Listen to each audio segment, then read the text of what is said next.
Welcome everyone to the Dawn of Rebellion podcast, episode 11, and Happy New Year! I hope you've all survived the festivities intact. On this episode we have our usual hobby on a shoestring, a review of the new Necromunda books, and a few other bits and pieces. So, 2019 is here, another year has come and gone. 2018 was quite a busy year for me. I think I probably did more hobby than I have ever done before, certainly in terms of actually finishing stuff. I think the final tally was 159 models painted and probably close to another 100 that I did something with, just didn't finish. Now, I missed out on the hashtag #PaintHammer movement last year. This is a challenge that's basically a painting log that you do, and you post your progress on Twitter. It's run by @JewelKnightJess. If you search Twitter, there's a link to a PDF that's been put out, and you can download it, fill it in, and tweet your progress. So we'll be doing some of that this year. There's quite a few people doing it this year, including some quite big names, certainly as far as Twitter hobby goes. I'm going to try and be a bit realistic this time. I think in January 2018, I essentially went through my pile of stuff and sort of devoted, January I'm going to do this, February I'm going to do that, March I'm going to do this, and it all just went out the window quite swiftly. So I'm going to dial that kind of retentive level of planning back a bit. I have 3 hobby goals for 2019. The first thing I want to do is I want to finish my Hobbit armies that I've got ongoing. I've got Thranduil's Halls and the Armies of Thror. That's about 80 models total between the two armies, and I reckon that's a fairly realistic and achievable goal. So yeah, goal number 1. Goal number 2 is I'm determined to finish my all Primaris Marines army. I've sort of fudged my own legion. They're red with sort of various forms of black detailing. So they're not Blood Angels, but they could be Blood Angels. They're called the Angels Indomitus after the Indomitus Crusade, and it's all Primaris. I used the Black Shield's decal sheet from Forge World to give them some slightly sort of more esoteric appearance. So they've got some really cool like beast skulls and sort of high fantasy transfers on them, which look really cool. I reckon there's another 3 full infantry squads of them to finish. There's certainly 2 intercessor squads, and then kind of half of what you get in Dark Vengeance is still left to do. Plus, if you give much credence to the rumours flying around that there will be some new Primaris stuff, which I think is probably pretty realistic. New Primaris stuff coming out this year, including things like a mainline battle tank and some assault marine based, it's kind of equivalent, also a Primaris flyer. Now if they come out, they will probably end up being added to that. But if I'm going to add, I'm going to get them done. That's goal number 2, finish my Primaris Marines. And finally, goal number 3 is I'm determined to enter Armies on Parade. I was too late last year. What I wanted to do was going to take a long time, and what I ended up trying to do, I couldn't finish, so that was a bit of a washout, which is a shame. It's a really fun process if you can give it the time it deserves. I'm going to do an Escher-themed Necromunda board, and I want to make a kind of truck hot rod workshop. Basically, if you need to go out into the ash wastes and you need to buy or borrow a vehicle, this is the shop that you would go to buy all the kit you need. So it's going to have some of the new Genestealer bikes and have them on racks. I've already built a Goliath truck, which I've converted to be my Escher caravan. I'm going to get some of the Orc Speed Freak vehicles and sort of de-orc them and make them a bit more Necromunda-y. And I do have a Baneblade kicking about somewhere that I might paint yellow as my Escher come get some wagon, which I think could look really, really cool. Anyway, in my head, this project has LEDs and smoke machines and like a Bluetooth speaker playing the distillers and stuff like that. But the most kind of daunting prospect is I have to paint another 25 Eschers as well as various bounty hunters and hangers-on, which I've painted 12 so far, and that was a labour of love. And to think I've got to do that again twice over, plus quite daunting. But I've got till like September, October to do that, so that's going to be a very much an ongoing process. I'll also need to buy a load of Sector Mechanicus terrain because I want it to have some sort of verticality to it, and that is going to be another different type of challenge because I'm going to need to build it and paint it in such a way that I can then reuse it once it's done and Armies on Parade is over, because I don't want to sacrifice 100 quid's worth of plastic terrain just for an Armies on Parade board. I'm not that committed. So that's going to be my third goal. So 2 Hobbit armies, Primaris army, Escher, Armies on Parade board. And I reckon those are all very achievable goals. As for the podcast, this wonderful thing that you are listening to, this was my new venture into the sort of the hobby world. I've listened to a few for quite a long time, and I thought, sod it, let's try and do our own one. It seems to be going down reasonably well, so I want to do another 12 episodes. That's the goal. Be interesting to hear what your hobby goals are. I know there's a lot of stuff flying around on Twitter and Instagram and stuff at the moment, but yeah, if you've got any hobby goals, let us know. As you make progress, keep us updated, and we can perhaps feature you on the show later on in the year. I have noticed that lots of people online seem to be less about, like, I'm going to finish this army, or I'm going to start and finish that army, and more about participation. So trying a new system, whether it's a board game or a new tabletop game, GMing something or DMing, depending on your system. If you've never run a session before, give that a try. I find that a really rewarding process. So yeah, you might want to try that. Or maybe you're just going to try and play more games. So I'm going to get 50 games in this year. That's less than one a week. That's maybe that's something that you do. So yeah, whatever your hobby goals are, do more, paint more, build more, buy less. Let us know over the various social media platforms.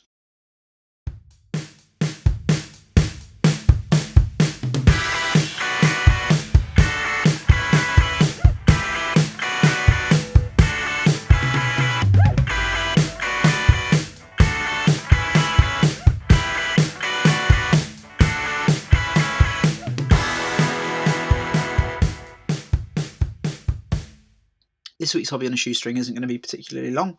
I'm conscious that I'm actually running out of 30k armies. I've done a few of these now, and yeah, there's not a huge number of them left. I would imagine with the release of Book 8 from the Horus Heresy series, I think it's called Malevolence, I'm not 100% on that, there will be some call for a Blood Angels, and what else is in there? White Scars? I think so.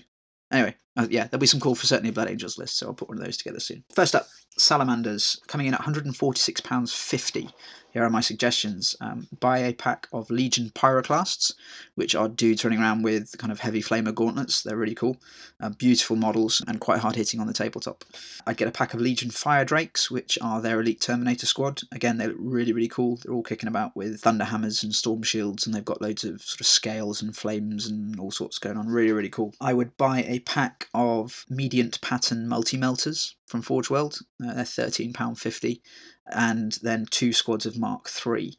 Now, what you would have to do here is you would have to take one of the Mark III Space Marines, and then with some various leftover bits from the Pyroclasts and the Fire Drakes, kit bash an HQ choice, but I don't think that would be particularly difficult to do. Kit out 5 of the guys with the multi-melters and have them as a Legion Heavy Sport choice, and then however many you've got left, stick them in a big tactical squad, and that'll do you for a good starting force for Salamanders.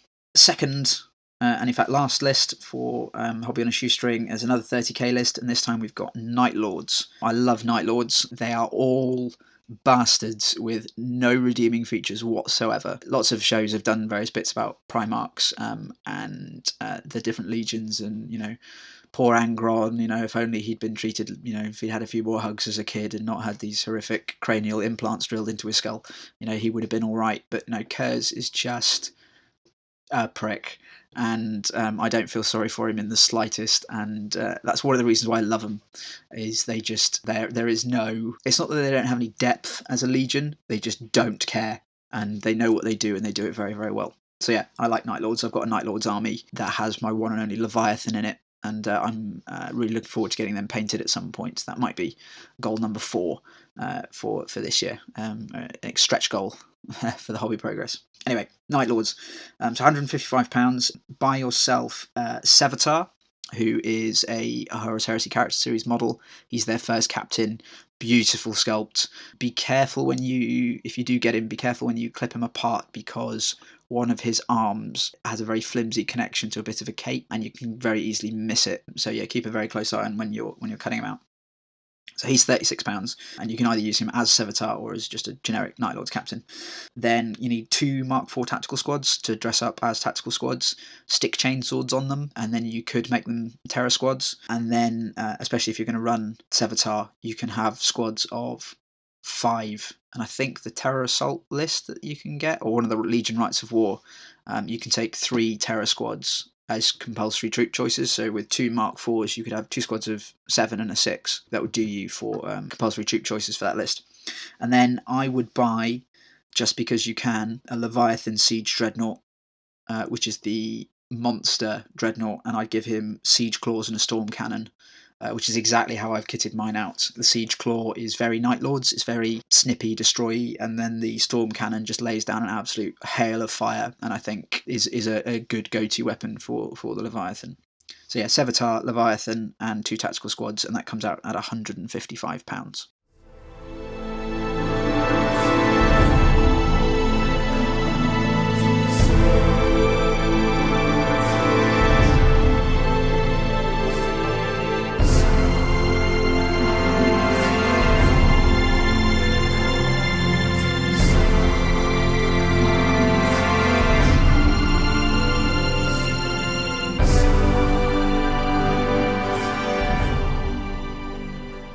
Back in early December, we did a PSA about a Kickstarter called Tainted Grail, The Fall of Avalon by Awakened Realms. Finished just after Christmas Day, and the Kickstarter raised slightly over £4.9 million, which is a phenomenal achievement. About 42,000 people backed it, and it is the 4th most popular board game ever run on Kickstarter. For reference, Nemesis, which was Awakened Realms' last Kickstarter, raised slightly over 3 million, which itself is a massive achievement and shows you the power of Kickstarter as a platform for creative types. So as a result of the huge support, Tainted Grail has gone from a single adventure to 3 full adventures and an expansion pack. The new adventures are called The Last Night and Age of Legends. The first takes place several centuries after the Fall of Avalon adventure that you get in the core box, whilst Age of Legends takes place 1,000 years earlier when Arthur and co first landed on the shores of Avalon. Now, according to the Kickstarter, each of these new adventures will have a full 220-page narrative journal and a full-size world map and adventure decks. It's not an expansion, it is almost 2 new games that you're getting. And considering it was £70 for one to start with, £70 for the core box, that's a pretty awesome development that you're now getting 3 for that price. I followed the Kickstarter quite closely, and it was nice to see the game developers interacting with the community in such a way that as the Kickstarter progressed, Awakened Realms took on lots of suggestions and held votes for some of the new characters that were used in these expansions. There were a couple of freebies thrown in, and they've promised us that there will be some more freebies added as they develop the game.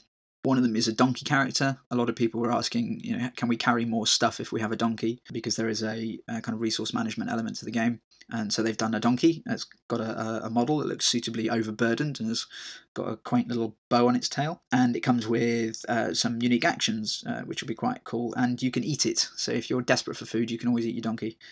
There is also going to be a companion app for the main adventure, which is great. So rather than having to flick through the book, you can use the companion app. Apparently it's going to have some professional voice acting, which will be cool. And they are also producing a single-player PC version, which was something I got quite excited about. At least I will if they do a Mac edition, because I don't actually own a PC. However, this last part, PC edition announcement, was met with some quite unnecessary levels of internet toxicity. Kind of, that's not what I signed up for, you've ruined my life, kind of whinging. I stopped reading the comments after a while because I think, frankly, it's pathetic. The developers said in their announcement quite clearly that the PC version was always part of the plan for the game universe and its kind of life cycle, but they were now in a position to give it to backers for free. So they weren't spending backers' money on this. They'd already kind of budgeted for it, and they were just going to give it to you for free. And they announced this just before Christmas Eve and had to put out another post soon after. And they were clearly upset at the backlash that this had had. And they were kind of clarifying some things that, that we're not using our backers' money to build this, we're always going to do it, which they'd already written. And if people had just read it properly, none of this would have happened. And I did feel really bad for them because it shows that there is still plenty of shitheads in the gaming community. Fair enough, you don't have to like or agree with everything a developer does, but you don't need to act like a petulant child in the process. Manners are free, and there's no need to be screaming vitriol at devs from behind your keyboard. Just grow up a bit. Anyway, moan over. In addition to the stretch goals, which they blasted through, they completed the 3 games, which was always their kind of ultimate aim. Tainted Grail will come with a range of add-ons. These include a blank journal that's used for keeping track of your adventures. That was a £5. I've ordered one of them. To a pack of dedicated card sleeves for the well over 1,000 plus cards in the game, which came in at £50. There is a kind of mini DLC, I think is probably the easiest way to think about it, called Echoes of the Past, which gives your main adventure characters some more depth with extra background and unique actions and some game mechanics. That's 12 quid. But the most interesting add-on I thought was an expansion, a proper expansion called Red Death, which is, although it's not a full game as such, not in the same way that The Last Night and Age of Legends was, this is a follow-on adventure. And from the sounds of it, it's kind of like it can be undertaken once the main adventure has been completed. And from the sounds of it, it's kind of hard mode of the game. The players head back to the mainland that their ancestors came from in search of answers and have to deal with the Red Death, which is the plague that caused everyone to flee in the first place. Now, I am denied about both of these expansions, but in the end I went for it. I also bought one of the blank journals, and they mention a neoprene playmat later on, and I might get that once they have confirmed the cover art. So yeah, I went in at just shy of 160 quid in the end, which got me my core box, the Monsters of Avalon expansion, Echoes of the Past, Red Death, and one of these journals. I'm going to try and get hold of a playtester prototype. I have emailed Awaken Realms. I'd imagine they're probably not that interested now that the Kickstarter's been and gone, but if I can get hold of one, I will. And the current prediction is shipping of the first wave will commence in September 2019, with the expansions shipping in the first half of 2020. Now, I'll be honest, I'll believe that when I see it. You know, Kickstarters are notorious for kind of aspirational shipping details. We were a couple of months off with Nemesis. I'll get it when I get it, and I'm not going to get stressed about it not turning up bang on September the 1st. If it does, great. If it doesn't, that's fine. I'd rather they produced a decent game and it took a little bit longer than they tried to rush something out. But Nemesis looks amazing, so I'm hoping that Tainted Grail will be equally brilliant. If you got involved in the Kickstarter, get in touch and let us know what drew you in.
It's taken about a year to get to this point, but we finally have a fully functioning Necromunda game with all the gangs, all the items, and a proper campaign system in place. It's a bit of a shame it's taken us this long to get to this point, but you know, the past is the past, and we can now move forward with the game. So the end of 2018 saw the release of what are essentially a pair of compendiums for Necromunda, 2 books that bring together all of the disparate bits and pieces from the soft rule book, from the core game, and the 4 gang war books. The first is called The Rulebook and contains, as one might expect, the complete rule set for the game, and the other is Gangs of the Underhive, which is essentially a codex for all the gangs and hanger-on models and whatnot.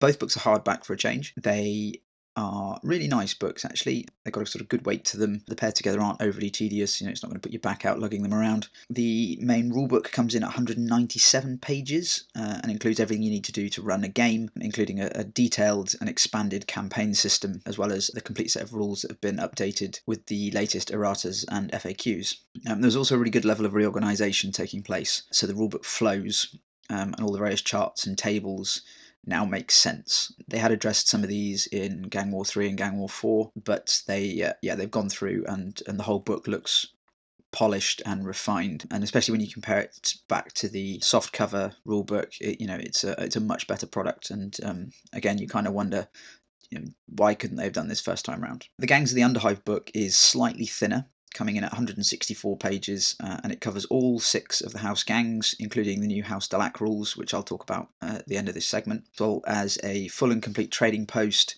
exotic beasts, hangers-on, and bounty hunters, and all sorts of really cool stuff. Each gang has a nice set of lore, and all of the relevant rules for their fighters and starting armories in a tidy segment of 5 or 6 pages, usually with a bit of artwork showing a ganger, some sketches of their starter armory weapons. So yeah, it's good having them all in one place, so you're not flicking them out too much. One notable absence, though, is the 3 lists that were put out in the various White Dwarfs last year. So the customizable Venator gang, which I know has been really popular, which essentially allows you to choose from profiles that are sort of pre-generated and develop your own bounty hunters gang. They're not in the book, and neither are the Gene Stealer cults, and neither are the Chaos Cultist lists. I'm not really sure why that is. It might be that they're not as balanced as the others. You can't make the case that they don't make models for them, because the whole point of the Venator list is to allow you to convert, and they do make models for the Gene Stealer cults and Chaos Cultists, so I'm not really sure what happened there. They are available as PDF downloads from the Forge World website, but yeah, I'm a bit surprised that they didn't put them into the Gang War book. The books themselves aren't particularly cheap. The rulebook comes in at £35 and the Gangs book at £30 if you buy them from Games Workshop. On launch, there was a limited supply of slipcases available. If you wanted to buy the books together in the slipcase, it was 65 quid. So, that was nice not to charge you extra for that bit of cardboard wrapping. To be honest, it's a bit of a hard pill to swallow. If you've been in the game from the start, you will have bought probably most of the Gang War books and the core rulebook coming from the box set, which in and of itself is well over 60 quid just on the supplements. And these books are now not totally obsolete. They have brought out an FAQ and errata, so you can, if you have time and inclination, cut out all the bits that need fixing and make a little folder with all the FAQ stuff in it.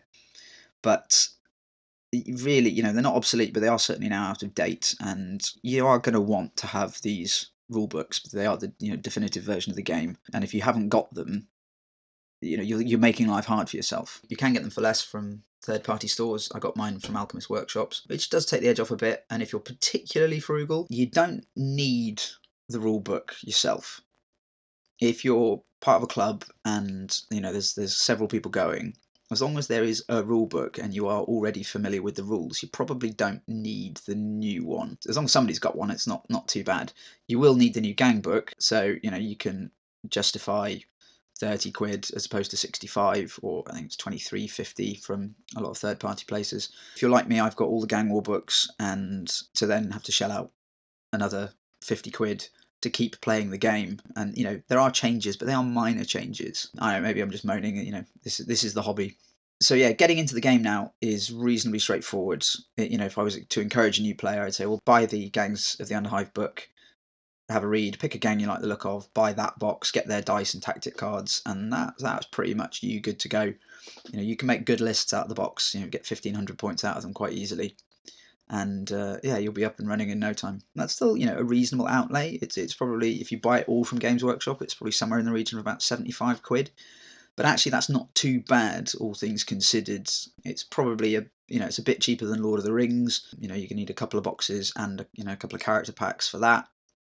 That's not 25 quid, but Lord of the Rings is still pretty reasonable. And then you look at the likes of 40k, where you're talking probably £100 before you bought any books, or 30k, where you're probably talking £150 before you bought any books.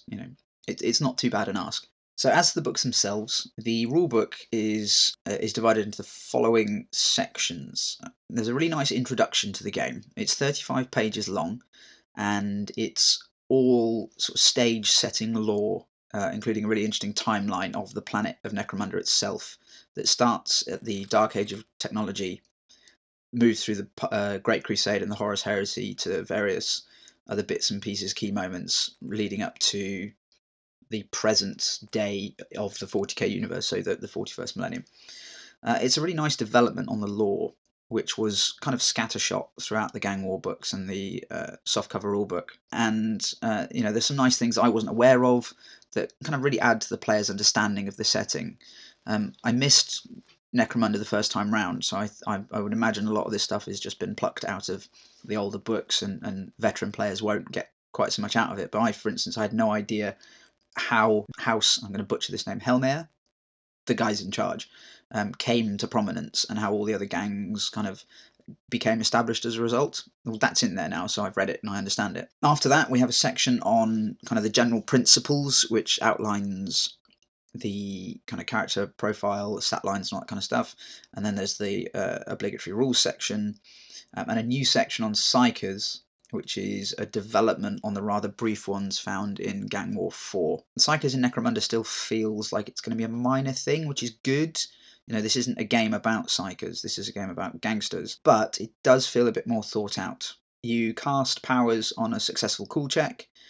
You can disrupt these if you have a psyker on your team, but if you roll snake eyes, so double one, bad stuff will happen, including but not limited to tears in reality and demonic possession. I don't think there will be that many psychers outside of Chaos Cultist lists running about on the battlefield, but they do add a bit of flavour to the narrative when you come across one.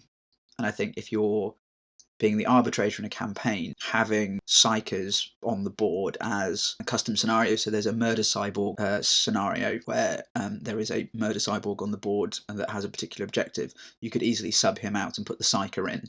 And make for a very interesting game. After the psychers, we have what I think is probably the best bit of the rulebook, and it's the Dominions campaign section, which is lifted out of Gang War 4. Now, Necromunda is built to be run as a campaign, and the Dominion system is kind of the ultimate expression of that. This version of the campaign allows you to contest like actual territory that grants you buffs and bonuses, rather than just sort of the faceless turf that was described in Gang War 1. So you can get, refineries and drinking dens and gambling dens and fighting pits and all sorts of really cool. There's a huge raft of these things that you can fight over. And having something tangible to fight over gives the campaign games a bit more meaning and flavour. You play the role as this gang leader, but you're now actually making executive decisions. It's not just, I'm going to sack off that bit of turf. It's, I really don't want to lose my gambling den, so I'm going to make sure I defend it at all costs, or I'm not going to waste resources on that. It doesn't, the buffs aren't really helpful for me, so yeah, I'll let that one go.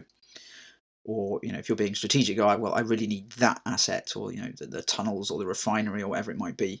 So that's what I'm going to attack this week. And if necessary, I will, trade a bit of turf in order for some assistance from another gang. It's exciting. It allows players to make a meaningful relationships with one another, so truces and deals of mutual support or whatever. And then, of course, also it makes it all that much worse when they inevitably betray you. So after the territory section, there's the skirmish game rules for one-off games, which are fundamentally the same, but there's some different setup and winning objective criteria.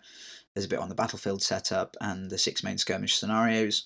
And then there is a final section, which is the arbitrator's tools, which is kind of like the GM bit of sort of RPG games, where you have some extra scenarios, rules for a watchman guild, which is a nice touch. It's basically a kind of one-off hive police gang that the arbitrator can put together at whatever points value they like, and they can be thrown against players who need an easy win or who really need a beating. If they're running away with the campaign, well, you send in the Watchman Guild that is tooled up to the nines, and you put a few of them in the ground to kind of level the playing field. But one of the most interesting additions to the game, and certainly in the Arbitrator's tools, is the addition of something called house subplots. Now, this is new. This isn't something that we've seen in other campaign books. They were discussed on the Warhammer TV Twitch stream when they announced that they were going to be releasing these books. And the designers wanted players to have more than just the obvious objective at hand. People have their own agendas, people have their own sort of secret things that they want to try and accomplish, and gangs are no different. Yes, they might want to steal all the crates, but they will also have other things in mind going into those particular encounters. So that's kind of what the house subplots are for. And how they work is you take a standard deck of cards, or if you're very lucky, like I am, you have John Blanche Dark Millennium playing cards. During the pre-game phase, each player shuffles the deck, draws one card, and then applies the corresponding subplot to their gang. And this becomes a side quest or secondary objective for them to complete. They remain secret until the end of the game, and if completed, provide you with anything from kind of credits to extra tactic cards, reinforcement stuff, equipment, whatever. So I've got a deck here, my Dark Millennium cards.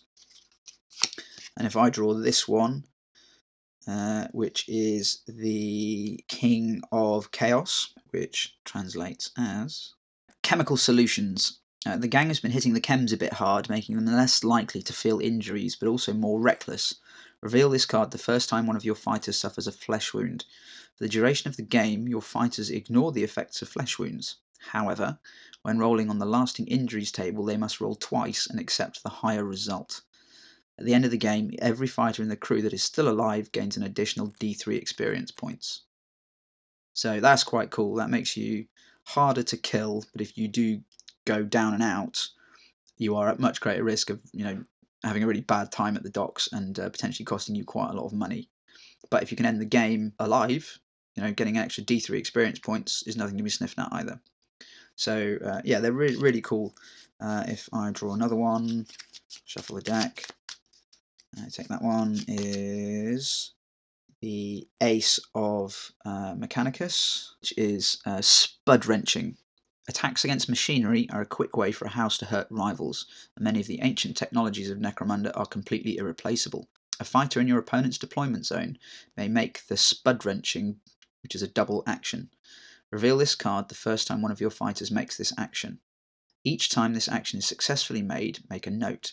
If one of your fighters can complete 3 spud-wrenching actions in a row, they have destroyed something vital to the opposing house, and your gang gains D3+1 reputation. So if you can blitz a guy over to their side of things for 3 turns, where they make this double action, you can gain some extra reputation.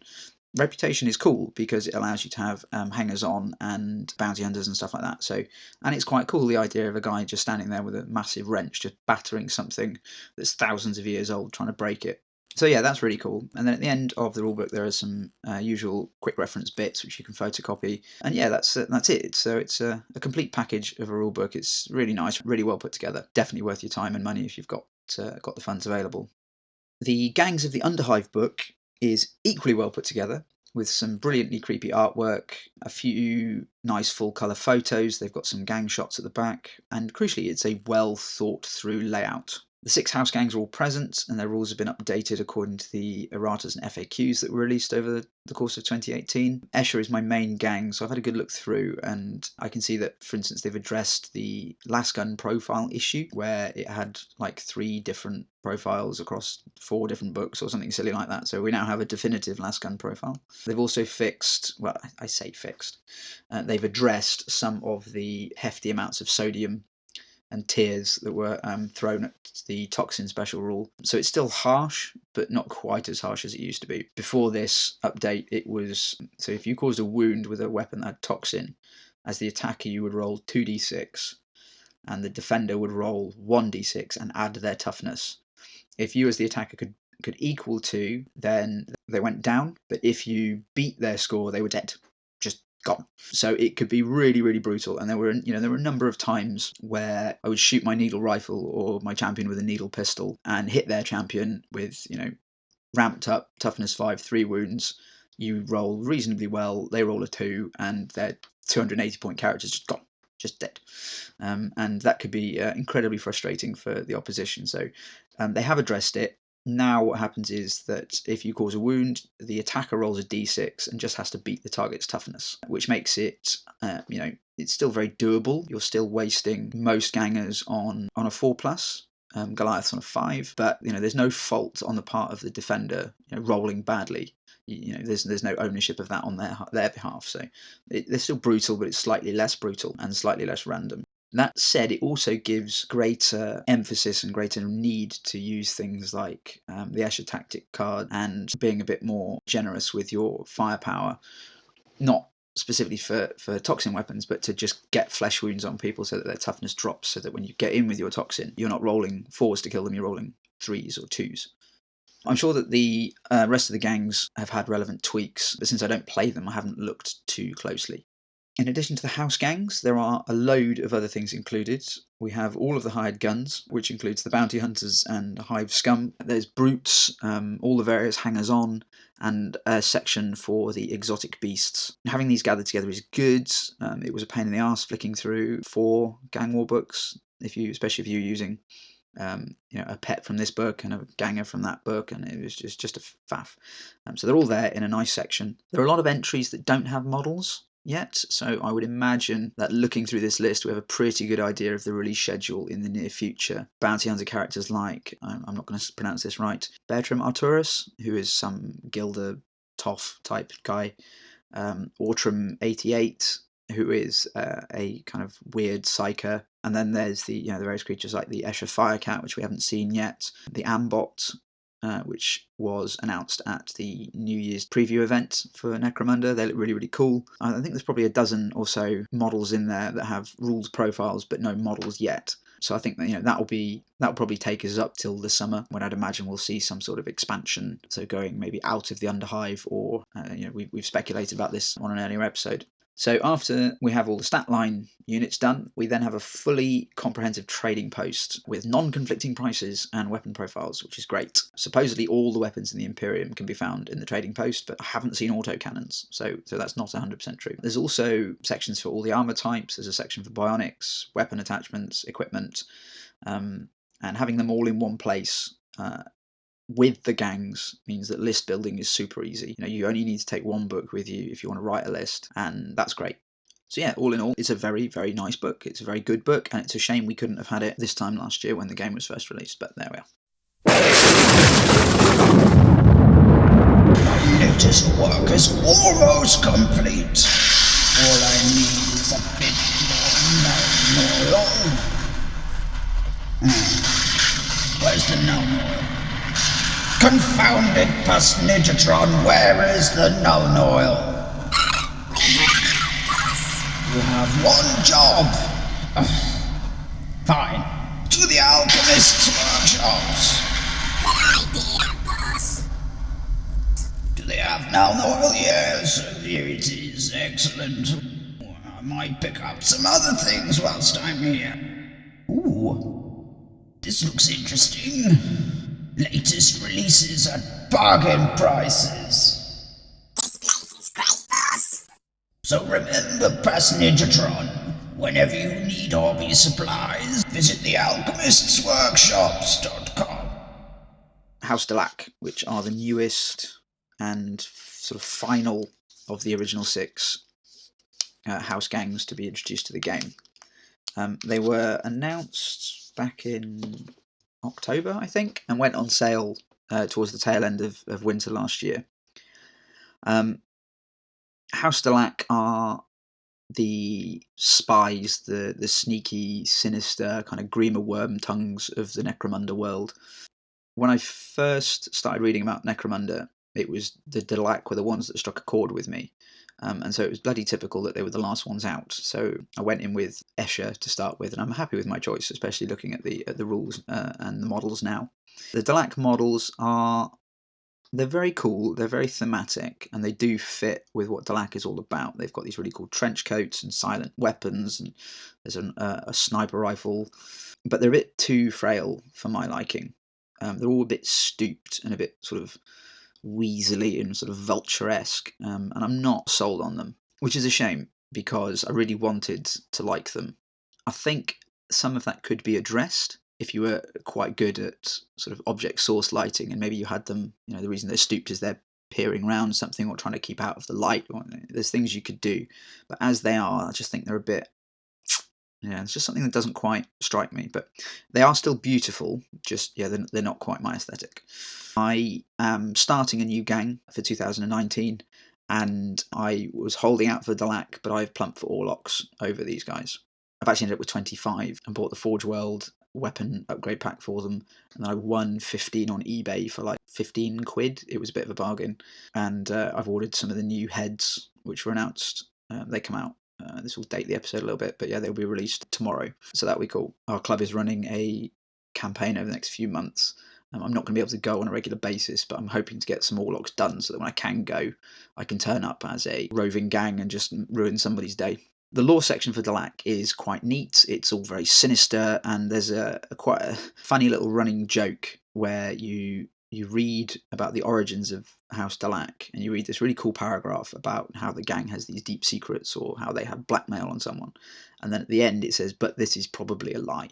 And it does this like 4 times, and it's good, and it shows that Delaque are kind of shrouding themselves in mystery. They don't want people to know what their agenda is. They don't want people to know why they're doing what they're doing. They want the mystery, and they like to keep it that way. As for the actual gangs themselves, I think probably the closest gang to them is Escher. They've got a good movement speed. They've got pretty good sort of weapon skill, ballistic skill, and initiative. Their leader especially has got the same stat line as the Escher champion. They've got 1 for your attack, and one worse up initiative, but they've got better willpower and intelligence. And it's the same sort of story with the champions and the gangers. The gangers are pretty solid, but their thing, and it's good in this way because it does reflect the theme of the gang, but their thing, Escher have a kind of close combat thing, Goliaths have a kind of smashy thing, Orlocks are just very hard to kill. But the Delaque thing seems to be the reactive test. So the 4 stats at the end of the stat line, your leadership, cool,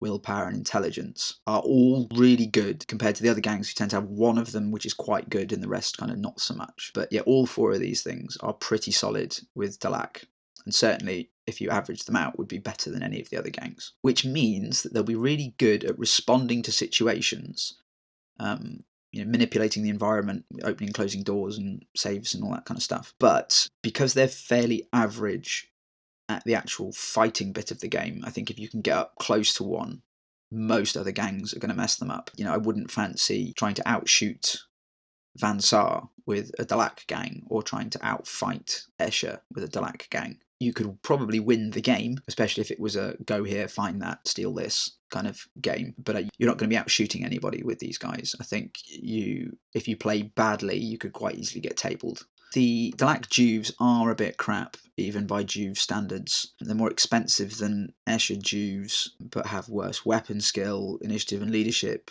They are strength 3, which is good, but still, I just don't think they're particularly great. The gang does have some cool toys, though, including a long rifle, which is they're the only gang that can take what is essentially a sort of sniper lass rifle in their starting armories. Everyone else can buy them at the trading post. They're not particularly expensive, but they are pretty good, and to have one from the off is a great thing.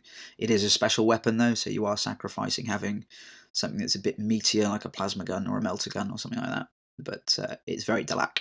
They also have the gun shroud attachments, which are a 10-point upgrade, and they can go on any basic and pistol weapon, and it gives the weapon, it's basically a silencer. It makes these weapons silent so they don't alert sentries, and if you're shooting them in the dark, you don't reveal yourself either. So in a lot of missions where you are having to be sneaky, you're going to have a real advantage on those, and I think 10 points is a bit of a bargain for them. They also have some cool sticky web based weaponry and digital lasers and quite a large host of grenades, but there's nothing on that list that you'd call particularly devastating. There's no bolter weaponry or any heavy weapons at all, bar the heavy flamer, so you don't have that kind of high impact thing. But then that's also quite fluffy because the Delaque are not high impact people. That's not what they do. It's not subtle, it's not sneaky. So the armory is really good at reflecting what they're all about. On the subject of cool toys, the Delaque pet, or exotic beast, is called a cephalopod spectre, which is essentially a mechanical tentacle brain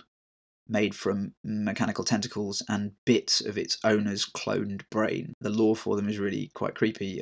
You have to be quite forward thinking with regards if you want one of these, because you have to clone your own brain, then mature it to just shy of adulthood, and then you take a bit out and you stick it in one of these kind of, it looks like a bicycle helmet with tentacles, and then it becomes devoted to you because it is you, and it has a tremendous loyalty, but it has the same irrational thoughts and fears that you do. So there's rules there where if your character kind of panics and flees, this thing becomes fairly useless. It's 100 points, it has some reasonable stats, but it's very much more to do with raising its master's situational awareness than being a kind of outright combat ally like the Orlok Cybermastiff or the Escher Firecat. Their gang brute, they're called Spikers, which is, again, they're a really interesting concept. They are kind of semi-sanctioned psychic experiment things. So if they find someone with any kind of latent psychic ability, they encourage them, shall we say,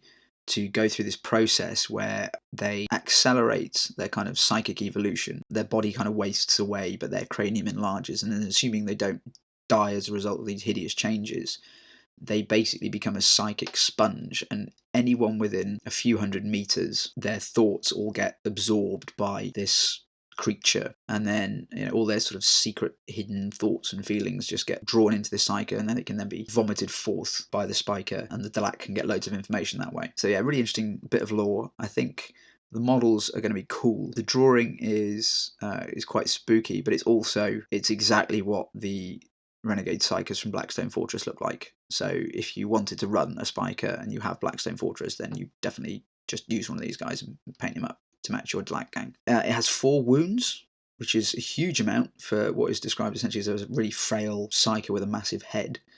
You can give them a displacer field to give them even more survivability. That is an extra 50 points though, so it's going to get very expensive very quickly because they are pricey at 190 points. But I'd imagine with a couple of weird powers that they have access to, they could be hilarious, especially if one of them was to go sort of full cosmic on you and implode and kill a load of people. So yeah, interesting gang. I think overall it will take a lot of skill to get the most out of a Delaque. I don't have the gang tactics cards, but from what I've seen, they're all about making it awkward for your opponent, like making gangers on the roster that your opponent has chosen not turn up that game. I think they are more about making it awkward for your opponent rather than necessarily buffing your own team. It's sort of scuppering their plans before the game even begins. They've lost before they've even turned up, sort of style of things. I think it's probably going to be kind of Necromunda on hard mode because their skill lies in the reactive element to it rather than the sort of brute force side of things. But I also think they could be incredibly fun to play with, if not necessarily against. They're not overpowered like I thought they might end up being, and I honestly think they're a great addition to the game. They add a new dynamic to the system. They're a very different feel, very different flavour. The models are doing their own thing, and they don't step on anybody's toes. So we now have a fantastic game in Necromunda with 6 gangs that are very different, that play very different, that do very different things. None of them is particularly better than the other. It seems pretty finely balanced. I'm sure there is some meta nonsense out there where people go, oh yeah, but if you take this, this, and this, and this, you're going to win every time. Well, don't be that person. If you're going to build a gang of people you want. Build a gang of people you like, and play them how you would play them. And if you lose, then don't go into organised crime. And if you win, don't go into organised crime. It's bad for you, and you can't play Necromunda in prison.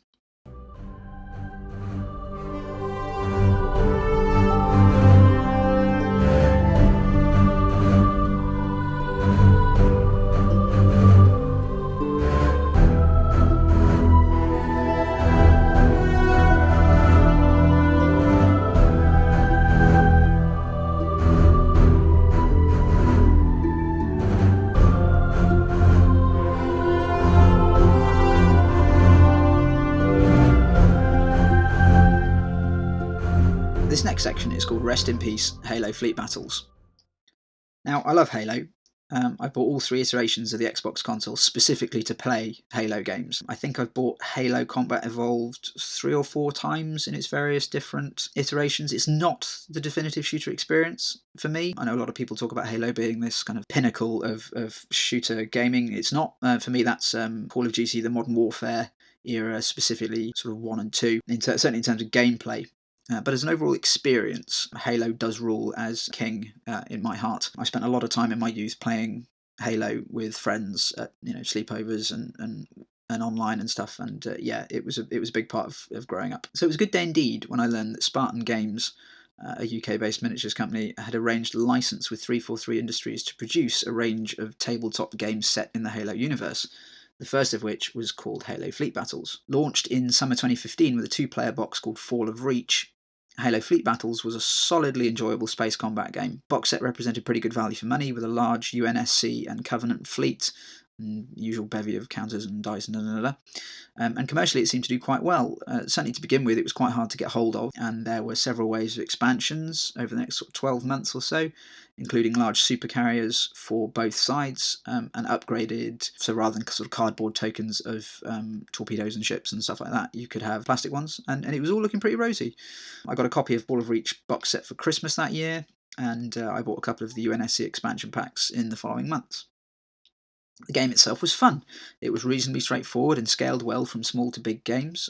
It reviewed quite well on the internet. It scored 7.3 on Board Game Geek, and a lot of others were kind of that sort of 7 to 8 out of 10 sort of area. It used a simple system for movement, whereby the size of the ship dictated how much you could turn and how often in your movement. Nothing groundbreakingly innovative. It was all very solid and very straightforward. You put your army together by grouping your ships into battle groups, which had to have a total mass size of 6 or a maximum mass size size of 6. This meant that you had a bit of flexibility in how you built your ships together, but there were certain predetermined arrangements that gave you certain buffs. So if you had 3 of the small ships, for instance, in a certain arrangement, you could have bonuses to your defense dice or your attack dice, stuff like that. And you shot as a battle group rather than as an individual ship, so you could pull your dice together and fire away. It used an exploding dice mechanic, which meant that for every 6 you rolled to hit, you could roll an extra dice, which could then be rolled again and again and again. And it could get quite silly if you were just chucking a bucket of dice, and you get 5 or 6 sixes, and then another round, and you'd end up doing a huge amount of damage off one round of shooting, which was always fun. The game itself is quite tactical and forces you to think several steps ahead, because ships have minimum movement requirements and quite stringent limits to firing arcs and turning circles, so you could very easily find yourself out of position if you weren't careful. UNSC ships were generally cheaper to field and were faster on the table but less durable. They had armour, which was good until it was breached, and then they became very fragile. And their main weapon was Mac cannons, which get better as well as stronger as you group them up. So if you could concentrate fire with a Mac cannon, you could do a horrendous amount of damage. Whereas the Covenant ships were a bit more ponderous, but had shields and plasma weaponry, both of which were a lot more effective than what the UNSC had to offer. So you tended to have these kind of lumbering but hard-hitting Covenants facing off a nimble but kind of glass cannon-esque UNSC fleet. And that worked really, really well. These kind of 2 complementary fleet types meant that you didn't have parallel games where you just had 2 pretty much identical fleets just pounding at each other until someone rolled some lucky 6s. These were 2 very different fleets that complemented the strengths and weaknesses of each other. It was good. The game had some other nice mechanics, including admirals with special abilities, which you would roll. They had some custom d6, and you would roll those every turn, and you could spend them to, for instance, re-roll accuracy dice or mitigate damage. There was like a brace action that meant you could sort of shrug off some extra points of damage. And it also had boarding actions, which was cool, where you sent over marines or grunts to try and cripple enemy ships. These were a finite resource that you had to pay for, and you had to make some calculated risks for these. And beyond, I think it was like 1,000 points, you could start including Spartans and elites into these boarding actions. Now, I hadn't played Firestorm Armada, which was the other space game that Spartan Games produced, but I had played some Dystopian Wars. For those of you who don't know what that is, it's Spartan Games' steampunk naval combat game. They've got a kind of pseudo-Victorian sea-based ship game. It was good. It was quite complicated. It just didn't really take off down in my way, so I did have a Covenant of Antarctica fleet, but I sold that because it just wasn't played around here. And there were some common themes between Dystopian Wars and, I would presume, Firestorm Armada, because it's a very similar game, to Halo, so I was quite quick in picking it up. It was relatively straightforward. The game did suffer from a bit of a limited scope, which was largely the fault of the IP. There were realistically only going to be 2 fleets available to develop. You've got the Covenant and the UNSC, that's pretty much it. Had the game continued, there was probably scope for Brutes to have some ships, and maybe the, not Forerunners, what are they called? The Prometheans to have some ships. But yeah, realistically, it was only ever going to be these 2. So yeah, it did suffer from a bit of a limited scope. Whilst there is a lot of lore surrounding the Halo universe, the fleet element of it, not so much. I mean, there are named ships and there is a bit of a history of it, but ultimately it's not what Halo was about. Halo isn't about space combat, it's about these Spartan super soldiers. So if you weren't interested in Halo, there were other game systems that would have given you the same sort of gaming experience. But if you were, then games of Halo fleet battles could be really enthralling. It came as no surprise that in 2016 Spartan Games developed a land-based version called Halo Ground Command. This used similar squad building and dice mechanics but concentrated on infantry and vehicles. It had a really cool range of models. I think they were 15mm scale, including Spartans with different weapon loadouts. There were Hunters, ODSTs, Warthogs and Wraiths. They even did a to-scale Pelican transport. It was massive and quite pricey, and it was always one of those games I kept meaning to pick up but just never got round to. Sadly, Spartan Games went bust in early 2017, I think, and although some of their game systems were snapped up, I think Wayland Games got involved somehow, but I'm not 100%. It appears as though the Halo license died with them, as neither Fleet Battles nor Ground Command has been heard of since.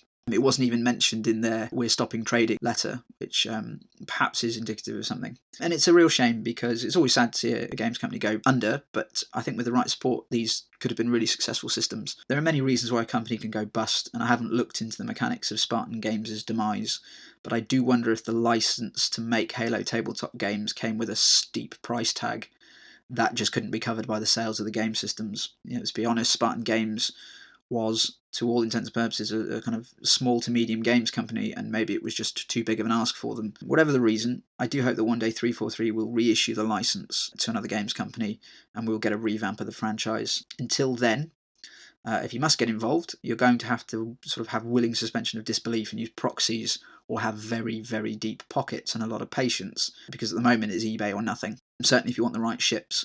And even then, you're looking at the contents of the core box sets broken down into sort of little single bases, or, if you're lucky, you might get one of the fleets for, I think I saw the UNSC fleet for going for like 180 quid. Considering when the box set was released, it was £70. You're being shafted a little bit. And yeah, you can forget about the expansion packs. They're not. You're just not going to find them. The rulebook, however, has been turned into a PDF if you look hard enough in the right corners of the internet. So if you want to play the game, that part at least is doable. The Halo Fleet Battles community is present on Facebook, but with no kind of direction from 343 as the future of the games. It will be down to that community to keep the system going. I haven't found any third-party kind of counts as models that fit the bill and the aesthetic, but because Halo has a very particular aesthetic, I would imagine that the first sign of copyright infringement on the Halo universe will be met with a large team of 343 lawyers. That said, there are enough people out there making replica Epic Space Marine tanks and some very suspicious, not Tau armies for Epic and various other systems that, maybe there's hope. And I do hope that Halo Fleet Battles and Halo Ground Command will get a new lease of life at some point. I've played some good games of Fleet Battles, and I've just managed to bag a copy of the Halo Ground Command rulebook. I don't have any of the models for it, but it'll be nice to see how that game would have worked. And yeah, I'd like to see it back, because I'm not quite ready to finish the fight.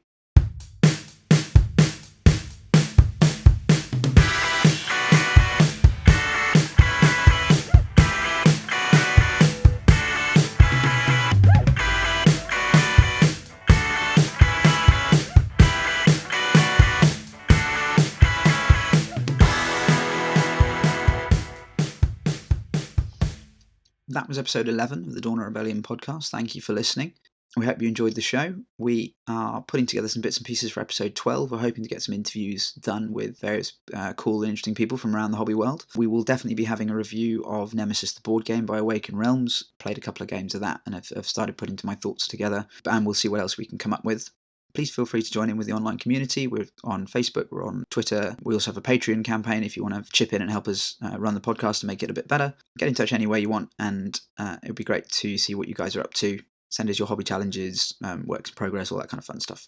Anyway, take care for now, and we'll speak to you in episode 12.